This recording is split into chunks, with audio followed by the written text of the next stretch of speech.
If we aim to obtain photorealism in our renders in 3ds Max, there are some key factors that we will have to consider.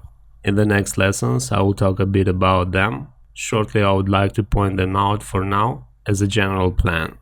The first one, it's accurate color representation.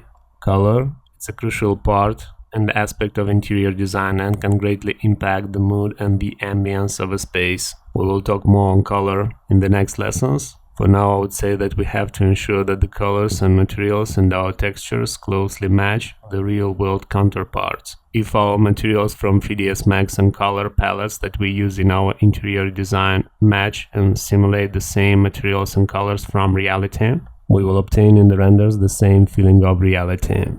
Keep in mind that we have to use a lot of filters and techniques until we reach our final render. For example, here you can see the raw color code, like the initial color. We will talk about color in the next lessons. And also don't forget that we have a process of post-production that we usually do in Photoshop. Next, it's the lighting. Proper lighting is essential for realistic renders. If we use realistic lighting setups, realistic light 3D models, and also if we adjust them very close to an interior intensity. And by the way, we must not forget about a main factor, our HDRI map. This is the key to obtain photorealism in interior that have windows. So in conclusion, we have to mimic the natural lighting conditions, and also we have to adjust how light interacts with different surfaces, casting accurate shadows and reflections. Next factor are the materials. We have to use physically correct base materials in 3ds Max if we want to accurately represent the behavior of real-world materials. Light interacts with surfaces, and on surfaces we have materials applied. You can have a perfect light setup, but if your materials lack realism, and by realism I mean the physical correct settings that represent the material itself in the real world. We must aim to use advanced settings, but you at least have to use medium settings if you want to obtain a good image. And one more thing about materials, you'll have to use real-world dimensions and how this material is applied in real world. We must simulate the material behavior. Very often, if real-world dimensions are not applied to a material, our eye catches this very fast, and thus creating an unnatural or unbelievable sense of realism. Our eye is an exceptional measure tool, but also it's very lazy. And here interferes the next factor, details. It detects instantly issues. And why it is lazy?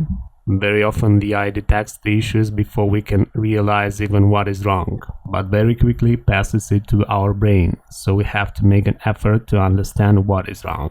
Details contribute to realism. They add visual interest and depth to a space.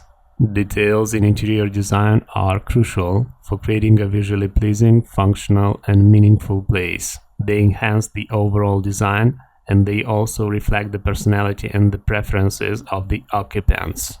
Next, we have a factor, a technical factor. These are the 3ds Max and Vray settings. This is a huge topic, and it also embraces all the instruments you'll have to use here in this program. One thing that I would like to point out, you'll have to choose your style. Style comes with time and experience. And the last one, I would like to talk about the reference images. Referencing the real-world photos and physical samples can provide invaluable guidance for achieving accurate colors and textures. Do use reference images as visual guides. Achieving photorealism, it's a gradual process. It requires practice, experience, attention to detail, and constant refinement. Photorealism, it's all about layers. You'll have to learn these layers and then step by step integrate them in your images. In the next lessons, we will talk about some of these layers.